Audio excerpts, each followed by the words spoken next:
दोस्तों आज के इस वीडियो में मैं आप सभी के लिए आपके BSc third year 5th semester zoology का सिलेबस लेकर आया हूं। और आज के इस वीडियो में हम आपके 5th सेमेस्टर में जो जूलॉजी का सिलेबस है उसमें जितने भी यूनिट हैं उन सभी यूनिट को डिटेल से डिस्कस करेंगे और जानेंगे कि उन सभी यूनिट में कौन से टॉपिक बहुत इंपॉर्टेंट है और किस टॉपिक से बहुत सारे क्वेश्चन बनते हैं और कौन कौन से टॉपिक को आपको पढ़ना ज़रूरी है, कौन से टॉपिक को आप छोड़ सकते हैं। तो आज का ये वीडियो आपके लिए बहुत ही इंपॉर्टेंट होने वाला है, तो वीडियो को ध्यान से देखिएगा और पूरा देखिएगा।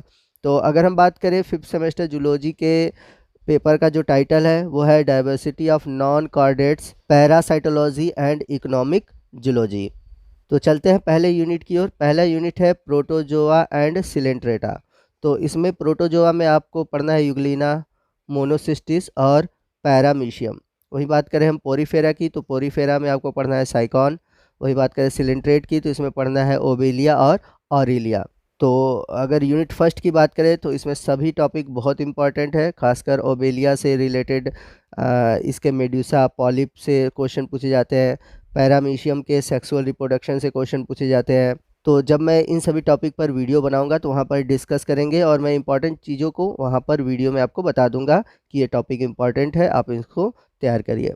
चलते हैं यूनिट 2 की ओर। यूनिट 2 है टीनोफोरा टू नीमेंथिलिज्म। तो इसमें टीनोफोरा में पढ़ना है आपको इसके साइलेंट फीचर।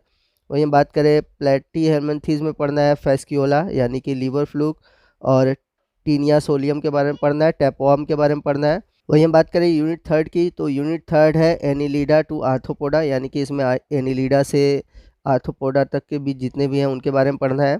तो एनिलीडा में पढ़ना है नेरीज के बारे में, और हिरिडुनेरिया यानी कि लीच के बारे में पढ़ना है, जिसे हम जोक के नाम से जानते हैं। तो दोनों टॉपिक बहुत ही इंपॉर्टेंट है और इन दोनों से बहुत सारे क्वेश्चन बनते हैं और एग्ज़ाम में आपसे इनसे क्वेश्चन पूछे जाएंगे। वही बात करें हम आर्थोपोडा की, तो आर्थोपोडा में आपको पढ़ना है पेलिमून यानी कि प्रॉन, जिसे हम झींगा मछली के नाम से जानते हैं। वही हम बात करें 4th यूनिट की, तो 4th यूनिट है मोलस्का टू हेमिकॉर्डेटा। तो मोलस्का में आपसे जो सबसे ज़्यादा आपके क्वेश्चन बनेंगे वो बनेंगे पाइला से, और इकाइनोडर्मेटा में पेंटोसिरोस दिया है, इससे जो क्वेश्चन बनता है वो बनता है ट्यूब फिट या फिर कह सकते हैं कि वाटर कैनाल सिस्टम। तो ये टॉपिक बड़े इंपॉर्टेंट है जो कि इससे बनते हैं। वहीं हम बात करें 5th यूनिट की, तो 5th यूनिट है पैरासाइटोलॉजी, यानी कि इस टॉपिक में हम जितने भी पैरासाइट्स हैं उनके बारे में पढ़ेंगे जो कि आपके नॉन कार्डेट से रिलेटेड है। तो पैरासाइटोलॉजी में पढ़ना है क्या है, structure, life cycle, pathogenicity included disease, causes, symptom and control of the following parasite of domestic animal and humans. यानी कि यहाँ पर 3 जेनरा दिए गए हैं, जैसे कि सबसे पहले है ट्रिपैनोसोमा, ग्लेरेडिया और वुचेरिया। तो इन तीनों का आपको स्ट्रक्चर पढ़ना है, लाइफ साइकिल पढ़ना है, पैथोजेंसिटी पढ़ना है, कौन सा डिजीज़ कॉज करते हैं, ठीक है, उसके सिम्टम क्या है और उन डिजीज़ को कैसे कंट्रोल किया जा सकता है, इन सभी टॉपिक को आपको पढ़ने हैं। उसके बाद है यूनिट 6। यूनिट 6 का जो टाइटल है वो है वेक्टर्स एंड पेस्ट। तो इसमें वेक्टर के बारे में और पेस्ट के बारे में जानना है। तो life cycle and their control of following paste. तो इसमें कुछ पेस्ट है जिनके लाइफ साइकिल और कंट्रोल के बारे में पढ़ना है, जैसे कि गुंडी बग।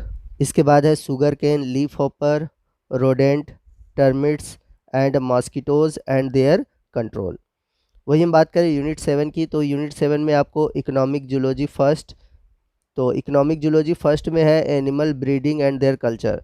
तो इनके ब्रीडिंग और कल्चर के बारे में पढ़ना है, जैसे कि एक्वा कल्चर, पीसी कल्चर और पोल्ट्री। वहीं इकोनॉमिक जूलॉजी सेकंड में आपको सेरिकल्चर, एपीकल्चर, लैग कल्चर और वर्मी कल्चर, इन सभी टॉपिक को पढ़ने हैं। तो ये था आपका BSc third year 5th semester zoology का सिलेबस।